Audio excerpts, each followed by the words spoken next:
Esse é uma Capsule e nós vamos falar agora sobre a situação na Ucrânia, hoje, dia 17 de junho de 2023. São 8 horas da manhã aqui no Rio de Janeiro, 2 horas da tarde lá em Kiev, no momento que eu gravo esse vídeo. E a questão da delegação africana que visitou Kiev ontem para fazer, supostamente tentar uma delegação, um acordo de paz e coisa e tal, a coisa só descamba para o lado Lula da coisa mesmo, né? Parece que os líderes africanos saíram de Kiev e foram hoje para Moscou conversar com o Putin. Além disso, falaram um monte de fake news sobre a situação lá na Ucrânia. Enfim, e ainda teve um episódio muito curioso sobre a bagagem deles que ficou retida na Polônia porque tinha armas. É a situação meio crítica ali. Será que isso não foi uma tentativa de matar o Zelensky? Eu não sei não, hein? Mas enfim. A ofensiva ucraniana continua acontecendo com alguns ganhos ali próximo de Lobkov, em Piatkiatsk e também na região de Orihiv. E lá em Bakhmut também os ucranianos avançaram mais um pedaço no flanco norte da cidade. Na Rússia, o Prigozhin foi até o Ministério da Defesa para tentar mandar um recado para o Shoigu, mas a coisa não funcionou muito bem não, né? A briga entre os dois ali parece estar cada vez maior. O Putin falou no Fórum Econômico de São Petersburgo, ontem falou um monte de besteira, passou mais um monte de vergonha lá, chegou a ser constrangedor ao pronunciamento dele, no final ele acusou o Zelensky de não ser um judeu de verdade, coisa e tal, enfim. Vamos falar sobre isso e também vamos falar sobre a preocupação que muita gente está tendo com as armas nucleares ali em Belarus, né? Eu já expliquei para vocês porque que eu acho que eles não vão usar essas armas nucleares, mas de qualquer forma é uma preocupação que vale a pena a gente falar sobre isso. Vamos falar sobre esses e outros assuntos em detalhes. Essas notícias foram sugeridas por Dr. Felipe Alves, Peter Zezetop, ucraniano, e várias outras pessoas. Obrigado aí ao pessoal que sugeriu a notícia, obrigado a você que está assistindo o nosso vídeo. Se você gosta do nosso conteúdo, por favor, deixa o seu like e se inscreva aqui no canal, né? Pois bem, vocês lembram, ontem foi uma delegação de países africanos, de presidentes africanos, foi a Kiev, se encontrou com Zelensky, teve pronunciamento conjunto e coisa e tal. O pronunciamento não teve nenhuma novidade, né? Eles falaram todos, todo mundo deseja paz e coisa e tal. Os africanos trouxeram um plano de paz que envolvia tirar as sanções do Putin, tirar a condenação do Putin na corte de Haia, ou seja, uma coisa totalmente infactível, mas enfim. Né, o Zelensky recebeu eles lá, foi educado e coisa e tal, mas depois a coisa ficou um pouco estranha, porque vocês lembram, ontem, enquanto estava essa delegação africana lá em Kiev, houve um bombardeio russo com 6 mísseis Calibre e 6 mísseis Kinzhal que foram derrubados pelos ucranianos, né? Aliás, a pronúncia correta é Kinjal, mísseis Kinjal, que foram derrubados pelos ucranianos, né? E aí, depois disso, esse rapaz aqui, que é o Vincent Magwenya, que é o porta-voz do presidente da África do Sul, ele disse que não teve bombardeio nenhum, que isso daí é fake news. Ele falou literalmente isso, que isso é falso, não teve bombardeio nenhum quando a gente estava lá em Kiev, que ele estava lá, ele não ouviu nada e coisa e tal. Engraçado que isso vai contra o que o próprio presidente, o Cyril Ramaphosa, né, que é o presidente da África do Sul, falou. O presidente falou que sim, que a gente teve ataque, tivemos que ir para o abrigo e coisa e tal. Ou seja, o que mostra que tem aí uma operação, no mínimo, estranha nesse caso aqui, né? Porque qual é o interesse do cara de falar que é mentira isso? Ah, não teve bombardeio, não teve nada e coisa e tal. Será que o cara tá querendo vender aquela ideia já meio... Já tá circulando aí em alguns fóruns conspiracionistas que na verdade não tem guerra nenhuma, que tudo isso é uma fabricação da mídia. Enfim, criou um certo mal-estar essa declaração dele. O curioso é que o pessoal estava em abrigo, isso aqui é uma foto dos presidentes no abrigo lá, justamente no momento que soou o alarme, ou seja, como assim, né? Os caras foram para o abrigo, como que vai dizer que não teve nada? Olha só, você pode não ter ouvido a sirene, isso, né, nem sempre dá para ouvir. Eu mostrei para vocês quando eu estive em Kiev, lá do hotel dava para ouvir, mas baixinho a sirene, né? E talvez nem em todo lugar dê para ouvir a sirene. E também você pode não ouvir os mísseis caindo, porque evidentemente eles foram derrubados antes de chegar, graças à defesa antiaérea ucraniana, graças ao sistema Patriot que tem em Kiev. Não houve nenhum míssil chegando lá.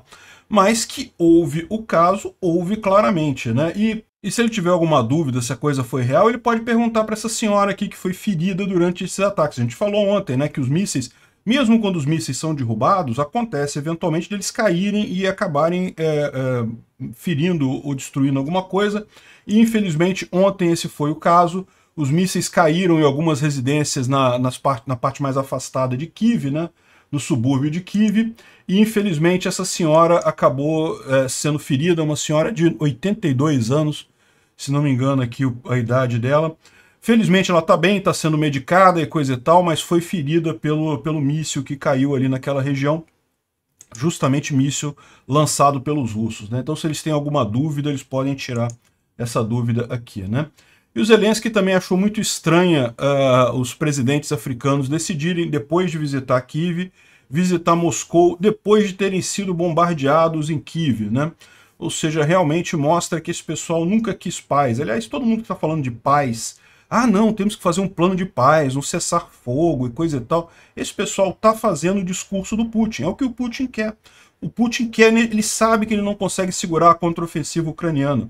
Lembra, os principais batalhões ucranianos, as brigadas que foram criadas exatamente para a contraofensiva, ainda não foram usadas. O que a gente está vendo de contraofensiva até aqui ainda é preparação do terreno, ainda é a diminuição da zona cinza e verificação da parte minada ali na linha de frente, né? A contraofensiva ainda vai acontecer. Esses batalhões, quando eles entrarem realmente em combate, a história vai ser outra. O Putin sabe disso. E daí tudo que ele quer é justamente interromper a guerra agora, fazer o mesmo que fez em 2014. A situação naquela época era muito similar. Os russos chegaram a tomar Donetsk quase toda, Kramatorsk, Sloviansk, chegou tudo a estar na mão dos russos em 2014. Os ucranianos recuperaram todo esse território, recuperaram Mariupol, iriam recuperar tudo. Mas aí veio a pessoal não, vamos fazer a paz, vamos parar, vamos fazer um armistício, depois a gente negocia e coisa e tal.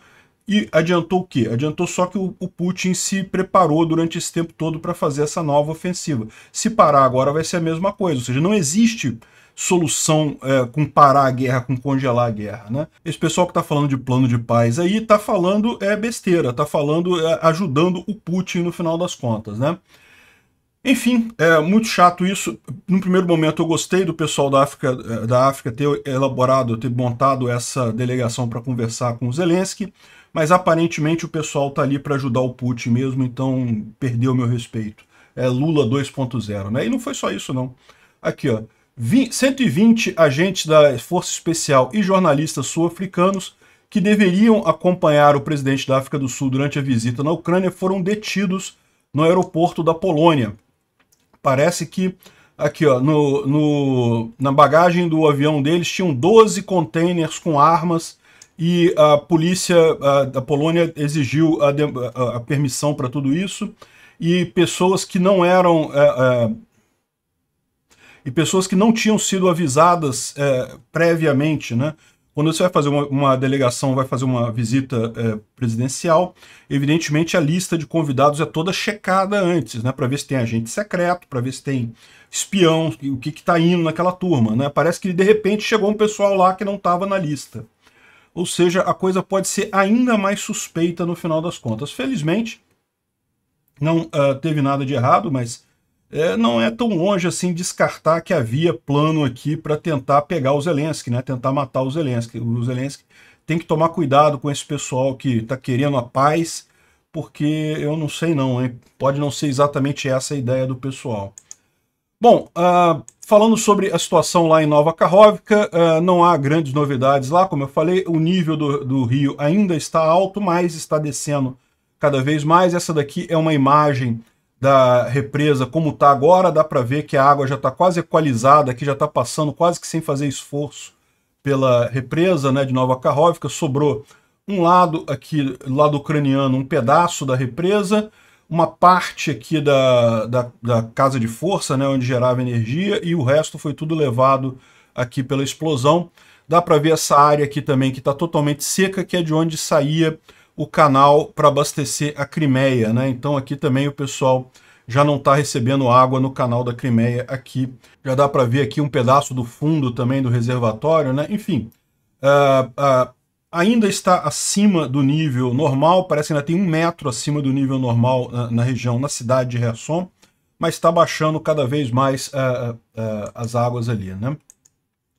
Bom, ontem teve uma coisa curiosa, isso aqui é em Belgorod, e aí não dá para saber se isso daqui foi algum drone que atingiu o prédio, tá vendo? Tá até marcado aqui com incêndio aqui, ó, na cidade de Belgorod, e pode ter sido algum drone? Pode ter sido algum drone, mas o fato é o seguinte, pode ter sido também um incêndio puro e simples, né? E o que está acontecendo aqui? Os bombeiros russos da cidade não têm nenhum equipamento capaz de apagar incêndio nessa altura, né? Dá para ver que é um prédio bem alto e o fogo está na cobertura do prédio. Então, eles simplesmente não têm como apagar o fogo. Eu não sei como é que eles vão fazer lá, mas a situação era bastante crítica ali, justamente porque eles não têm equipamento para apagar esse fogo, né? Se a Rússia, ao invés de estar se preocupada em invadir outros países, matar pessoas de outros países, tivesse investido 1/10 do que investiu nessa guerra em equipamentos de incêndio, não teria tantos incêndios na Rússia como a gente está vendo, né? Bom, e outra coisa que aconteceu ontem, também ninguém sabe se isso foi um acidente ou se isso foi uma ação deliberada dos ucranianos, mas em vários locais na Crimeia ficou sem luz. Isso daqui é Sevastopol, totalmente às escuras. Sevastopol, e teve uma outra cidade também ali que eles falaram naquela região. Bom, enfim, a gente não sabe se isso foi... Pode ter sido um acidente, meramente, né? Pode ter sido meramente algum defeito na rede elétrica, isso acontece. Ou pode ter sido também um ataque ucraniano em alguma subestação ali da região. O fato é que ficou por várias horas tudo desligado lá na Crimeia, né? Em várias cidades da Crimeia. Outra informação que a gente tem é a base aérea de Chakalovsky, que é próximo de Moscou. Ela parece que teve um incêndio nessa base também. Mais uma vez, isso aqui pode ser um drone ucraniano tendo feito algum trabalho por lá, né? Não é das bases militares mais importantes, mas ainda assim é uma base significativa. Pode ser que os ucranianos tenham conseguido causar algum dano à força aérea russa por lá, né? Bom, tivemos também uma grande explosão aqui em Donetsk, na região de Yasunivata. Vamos ver onde é que é isso. Yasunivata é aqui perto de Donetsk. Aqui, Bakhmut. Aqui, ó. Yasinuvata, essa cidadezinha aqui, próxima de Avdiivka, né? Então aqui teve uma grande explosão, justamente devem ter atingido algum depósito de munição russo ali na região, né? De novo, lembrando que, na verdade, a gente fala algumas explosões que a gente fica sabendo, mas o número de ataques ucranianos na retaguarda russa aqui costuma ser muito maior do que esse, né? Você tem a preparação da contraofensiva, inclui realmente você atingir a retaguarda, toda a parte logística e coisa e tal, mas muitas das vezes a gente não tem a informação, não tem o vídeo para mostrar esse tipo de avanço, né? Bom, vamos falar sobre a contraofensiva. Mais uma vez, a gente não tem informações dos ucranianos, né? O OPSEC não permite passar nada. O que a gente tem são as informações do lado russo, e com isso a gente tenta inferir o que está acontecendo de fato lá. O que a gente sabe é que teve avanços ucranianos, tanto aqui na região de Piatyhatsky, aqui próximo a Lobkov. Os ucranianos teriam tomado essa cidade, já estaria na mão dos ucranianos, e eles estariam agora tentando tomar Jerebianki, essa outra cidade aqui, que é uma cidade mais complicada porque ela fica no alto, né? Então isso daqui seria justamente o avanço ucraniano aqui. Também teve avanço aqui na região de Oryhiv, e os russos estão muito preocupados com um possível novo avanço aqui na região de Donetsk. Ou seja, nessa região toda aqui que vai desde Velika Novosilka até a cidade de Donetsk em si, por conta de aparelhos de guerra eletrônica que os ucranianos estariam usando ali na região, né? Mas vamos ver então o que a gente tem de informação aqui dos russos, né? O Sladkov está falando que os russos estão colocando prisioneiros para lutar ali na região de Velika Novosilka, justamente lutando com mísseis Mosin Nagant, né? Ou seja, mísseis antigos. Esses mísseis aqui, ó. Eles falam que eles estão usando ótica nova, que tem uma ótica melhorada, então estariam sendo usados como rifles de sniper, né, de pessoa que fica mais à distância. Mas a verdade é que esses rifles são muito antigos mesmo, não são recomendados para sniper não, tá? Mesmo com ótica nova, isso daí parece que está realmente tendo falta de material lá na frente. Ou então, eles não confiam nos próprios soldados prisioneiros, né, soldados condenados, e aí não querem dar armamento bom para os soldados, acabam dando esse tipo de coisa. De qualquer forma, se torna extremamente pouco efetivo esses soldados ucranianos ali na região, né? Bom, novos ataques têm acontecido na linha de frente ali de Zaporizhia, segundo eles, principalmente entre Oryhiv e Mala Tokmashka e Piatiarkt, justamente falando aqui nesses dois casos, né? Ou seja, aqui ó, Oryhiv e Mala Tokmashka, nessa região aqui, os ucranianos continuam avançando, ainda não chegaram a Robotny, mas continuam avançando aqui. Lembrando que essa parte aqui é justamente a parte mais complexa em termos de minas, né, que é o maior obstáculo para os ucranianos. Os russos podem minar toda essa área aqui sem problemas, porque é a linha de frente. Eles não podem minar depois disso, porque eles próprios usam essa parte aqui para abastecer suas pontes aqui, suas posições da linha de frente, então eles têm que manter pelo menos alguns caminhos de comunicação, né? Então, ou seja, essa é a parte justamente que está sendo feita agora. E aqui também em Lobkov, Piatiarhatsk, como a gente já falou. Eles estão falando aqui ó, que em Piatiarhatsk o inimigo usou uma cortina de fumaça e botou toda a sua força na tropa de assalto com 2 tanques e 3 AFVs. Olha só, isso não é toda a tropa de assalto não, tá? Isso aqui não é uma tropa de 2 tanques e 3 AFVs, é um pequeno assalto, uma pequena teste, um pequeno ataque de teste, né? Reconhecimento em força ali da região, né? Não é um ataque em si. E aqui eles falam também sobre a ofensiva em Oryhiv, em direção a Robotny. Parece que os ucranianos perderam um Bradley nessa direção. Isso parece que foi confirmado. Tem a imagem do Bradley sendo atingido aqui, mas fora isso continua avançando ali na região, né? Aqui o Raibar, ele botou essa imagem aqui, colocando Piatiarhatsk como já nas mãos dos ucranianos, né? E os ucranianos agora atingindo Zerebianki. A gente não dá para saber com certeza isso daqui, essas informações do lado russo a gente sempre tem que tomar com algum cuidado, mas geralmente quando eles mentem para o outro lado, né? Eles mentem para dizer que os ucranianos perderam. Então quando tem essa informação aqui que tomou a cidade, é mais provável ser verdade nesse caso aqui, né? Segundo o Reporting from Ukraine, ele tem uma outra visão dessa história aqui. Segundo ele diz, os ucranianos chegaram sim a tomar a cidade de Piatiarhatsk, mas depois saíram de lá justamente porque não era sustentável ficar na cidade enquanto Jerebianki estiver nas mãos dos russos. Por quê? Se você vê o mapa de elevação aqui, ó, você tem aqui Lobkov aqui na parte mais baixa, Piatiarhatsk aqui também na parte mais baixa e Jerebianki aqui no alto, tá vendo? Então, ou seja, Piatiarhatsk fica muito exposta a Jerebianki. Então, segundo ele diz aqui, os ucranianos chegaram a tomar a cidade, mas abandonaram a cidade porque não tinham condições de se defender de Jerebianki, e daí fizeram uma alternativa de pegar essa floresta aqui, ó. Isso eles tomaram de ontem para hoje, e isso é importante porque justamente você vê aqui, ó, essa floresta ela está justamente na parte da subida ali do morro, né? E daí eles podem, a partir daqui agora, tentar tomar essa cidade, e aí sim eles teriam o domínio de ambas as cidades, né? Então eu acho que isso daqui é muito mais preciso do que o que diz ali o Raibar, né, o russo, ou seja, pode ser que realmente tenham tomado uma parte aqui, mas eles saíram justamente porque de Jerebianki não conseguiam manter a cidade aqui, né? O repórter Filatov aqui, que é um blogger russo, né, tá falando aqui que, de acordo com a informação que ele tem da linha de frente, os ucranianos levaram algum tipo de dispositivo eletrônico muito sofisticado lá para a linha de frente, né? Ele diz aqui ó, que os parceiros dos ucranianos entregaram para eles alguns dispositivos eletrônicos bons, né? E as perdas de drones são muito grandes. Isso julgando pelo fato de que lá em Zaporizhia não tem tanta perda de drones, não caem tantos drones, ou os russos não estão usando tantos drones assim, ou então os ucranianos não colocaram esse Super Electronic Warfare lá, então isso significa que eles estão planejando fazer alguma coisa próximo de Donetsk, né?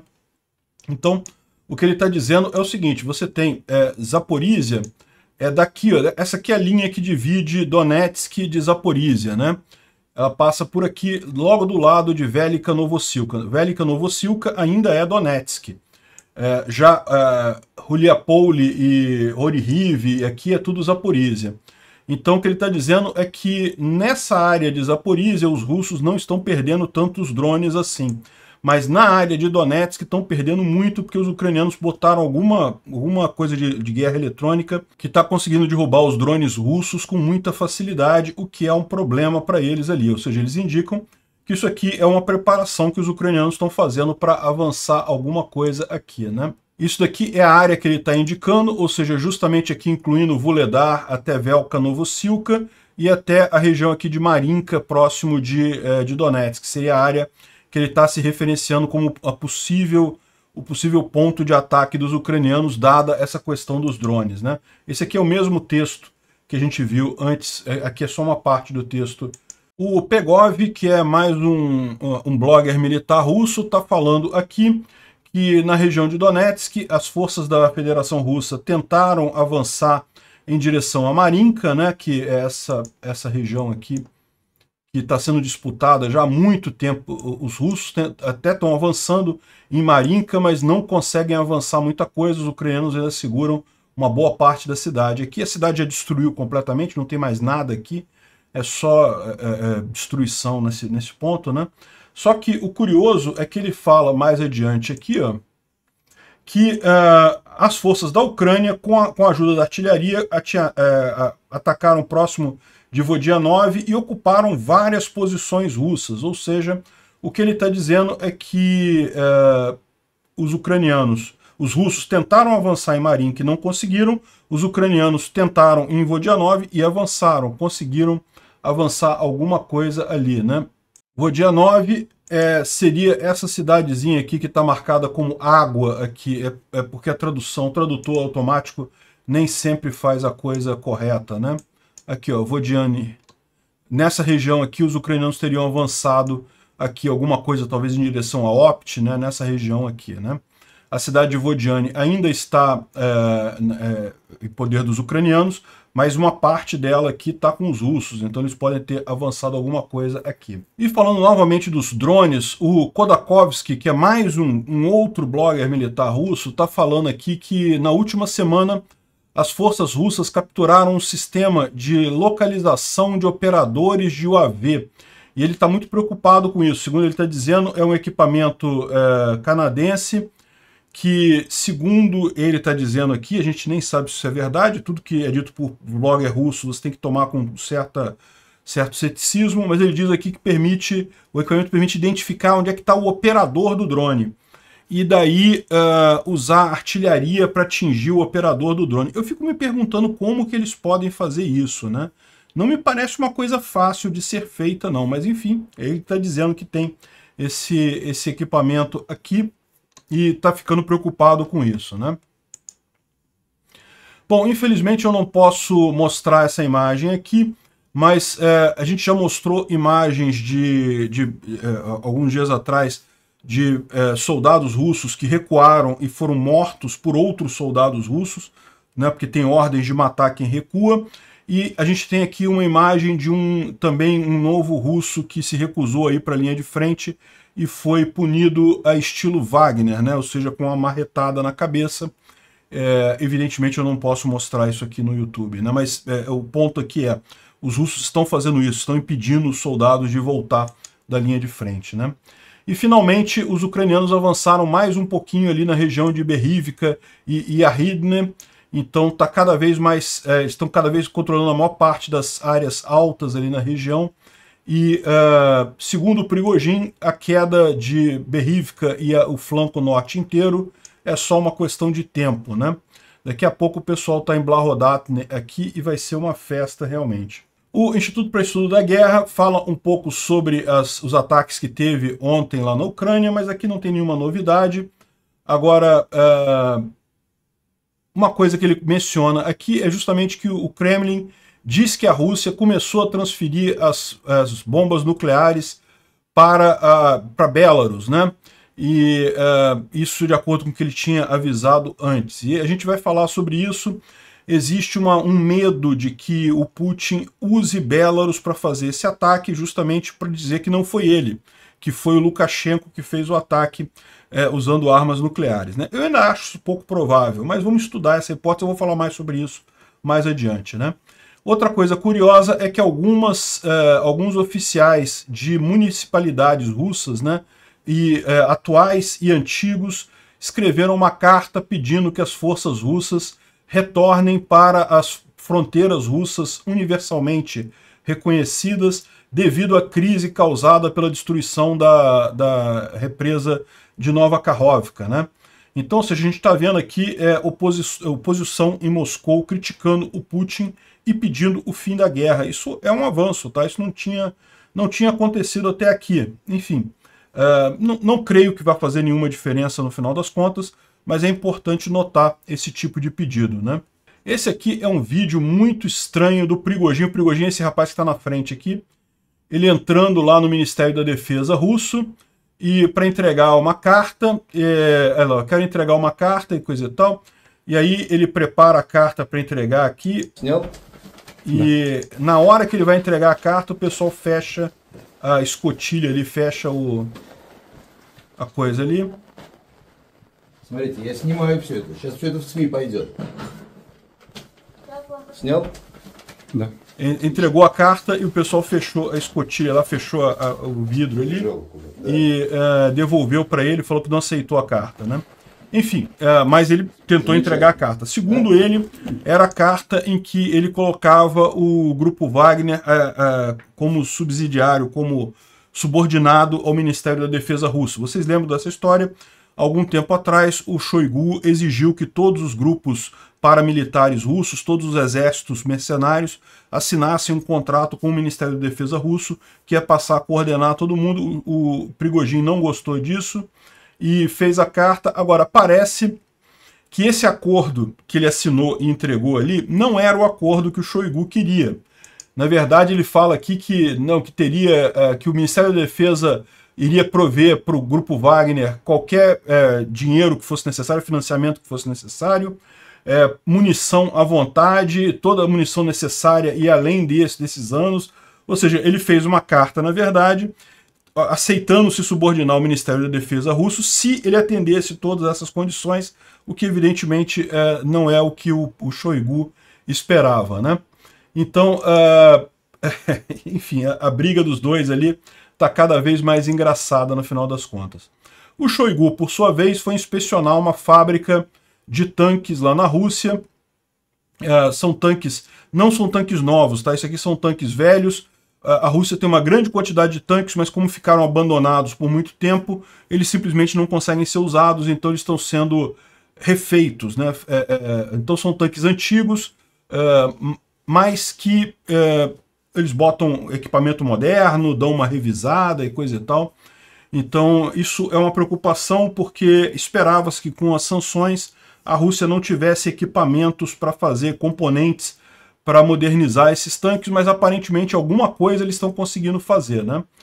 Caminhões é menos crítico, mas tanques preocupa que eles ainda consigam fazer isso daqui, né?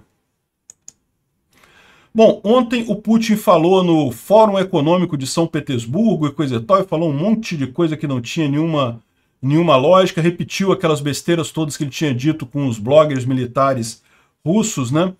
E entre as várias papagaiadas que ele disse, tem aqui, ó, a Ucrânia perdeu 186 tanques e 418 veículos armados na contraofensiva.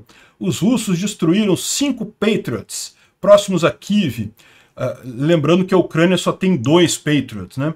E a Rússia tem mais armas nucleares que a OTAN.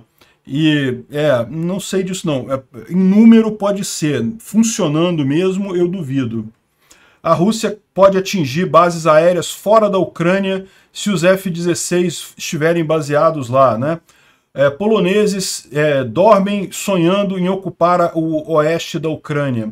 E o clássico, né? Ucranianos são neonazis e a Federação Russa está florescendo, está uma maravilha. Todo o resto do mundo está uma porcaria, mas a Rússia está muito bem e coisa e tal. Curiosamente não é o que parece, né? Vocês sabem que lá na Crimeia está tendo um monte de internação de pessoas com doenças infecciosas, né? Particularmente cólera. E cólera, numa guerra de trincheira, isso pode ser uma coisa bastante complicada. Inclusive, não deixa de ser arriscado até para os ucranianos isso, tá? Porque mosquito não respeita trincheira, né? Não respeita linha de frente, né? Enfim, parece que a situação não está muito boa, não. Ele está dizendo que a Federação Russa está florescendo, né? Está crescendo e coisa e tal, mas não parece ser, não. Bom, outra coisa curiosa é que o Putin disse para o Zelensky que ele é uma vergonha para o povo judeu e coisa e tal, que ele tem amigos judeus, que teria dito que o Zelensky, aqui, ó, eu tenho muitos amigos judeus desde a minha infância, eles me dizem que Zelensky não é judeu, uma vergonha para o povo judeu, não estou brincando e coisa e tal, né? Que é uma lorota, evidentemente, né? Não dá para saber. Evidentemente, o povo judeu não tem um pensamento só sobre cada pessoa, e devem haver judeus que discordam disso, mas até o Jerusalém Post nomeou o Zelensky a pessoa do ano, os 50 judeus mais influentes, o Zelensky foi o número 1 no ano passado, né, 2022, então, ou seja, pode ter certeza que esses judeus que estão falando para o Putin não representam a totalidade da comunidade judaica, né? E entre os vários absurdos que saíram ontem em termos de declarações de oficiais lá nessa feira de São Petersburgo, esse cara aqui, o Gurulev, ele falou que os russos vão acelerar uma arma bacteriológica capaz de matar seletivamente anglo-saxões. Então eles vão lançar um vírus aí para matar anglo-saxões apenas e coisa e tal, né? Esse pessoal fica faltando aula de biologia, depois dá nisso, né? Enfim, agora isso daqui é uma coisa um pouco mais séria, né? O Putin falou também lá na coisa de São Petersburgo, no encontro de São Petersburgo, que as primeiras armas nucleares já estariam indo para Belarus, né? Eu não sei, parece que isso daí é só em julho que vai acontecer de verdade, mas seja já está acontecendo agora ou vai acontecer agora em julho, faz pouca diferença, poucos dias, né? E algumas pessoas estão preocupadas porque acham que o Putin está planejando uma guerra com a OTAN, ou seja, o Putin já viu que vai perder essa guerra. Ele prefere perder para a OTAN do que perder para a Ucrânia. Sai menos doloroso para ele perder para a OTAN. Então ele está querendo, talvez, fazer justamente uma provocação com a OTAN e talvez ele possa estar usando Belarus para isso. Ou seja, ele vai mandar uma arma atômica para Belarus e de Belarus vai atingir alguma coisa da OTAN, né? Veja, do ponto de vista de alcance não faz diferença nenhuma, porque os russos já têm armas nucleares em Kaliningrado, que fica mais ao ocidente ainda do que Belarus, né? Mas pode fazer diferença do ponto de vista de justificativa diplomática, de dizer que foi o Lukashenko que atirou a arma e não a Rússia. Eu não acho que isso faça diferença, porque como eu expliquei para vocês, todo mundo sabe que essas armas estão sendo colocadas lá em Belarus, mas elas continuam sendo operadas pelos russos. Então o Lukashenko está só colocando as armas ali, ele não tem poder sobre nada ali. Então o que eles estão dizendo é isso, a ideia seria fazer um ataque a partir de Belarus, de forma que botar a culpa no Lukashenko, mas eu não acredito que isso vá acontecer, como eu já expliquei. O Putin sabe muito bem o que é a resposta que seria, no caso dele usar essas armas, seria o fim da Rússia. Então, isso aqui é só mais uma parte da campanha russa de botar medo no Ocidente. Olha, vamos usar a bomba, vamos usar a bomba, vamos usar a bomba. E não vão usar a bomba, coisa nenhuma. Se eles tivessem condições, eles teriam já usado isso, mas eles sabem que nesse caso não tem chance nenhuma, ainda mais sabendo que o Patriot consegue parar o Kinjal, então não tem mais o que fazer mesmo, né? Bom, pessoal, é isso daí. Lembrar a todo mundo que a vaquinha para a Ucrânia continua funcionando em Bitcoin. O link está na descrição desse vídeo para quem quiser doar até o final do mês de junho. Lá também tem um vídeo explicando como é que faz para doar, como é que pode fazer e coisa e tal. Muito bacana aqui a nossa contribuição. A gente já mandou lá para o Alex Silva uma boa parte da grana, mas ainda tem um pedaço que está indo, a gente está vendo como é que vai mandar, porque eu estourei todos os limites que pode de mandar dinheiro pessoa física para o exterior. A gente vai usar Bitcoin, vai dar um jeito, vai resolver isso, né? eu queria também pedir para vocês darem uma olhada nesse vídeo aqui, ó, do Fala Glauber Podcast, em que o João Berkeley é um brasileiro que estava atuando lá na Ucrânia. Ele, inclusive, conversou comigo algumas vezes lá. Super gente boa, o cara, muita informação mesmo ali da linha de frente. Então, é bacana a entrevista dele. Eu recomendo que vocês vejam lá, muito legal, né? E também recomendar o canal do Alex Silva, que está me ajudando com essa vaquinha lá, que está fazendo toda a parte lá da Ucrânia de comprar as coisas e coisa e tal. Ele está meio parado, já faz 4 dias que ele não publica vídeo no canal dele, justamente porque ele está na linha de frente neste momento, está envolvido nessas ações todas que a gente está falando aqui, ele está vivendo isso lá diretamente lá na linha de frente, mas eu tenho falado com ele via WhatsApp, está tudo certinho, está tudo jóia por lá, tá? Mas entre lá no canal do Alex Silva também para dar uma força para ele. Obrigado por assistir o vídeo até o final.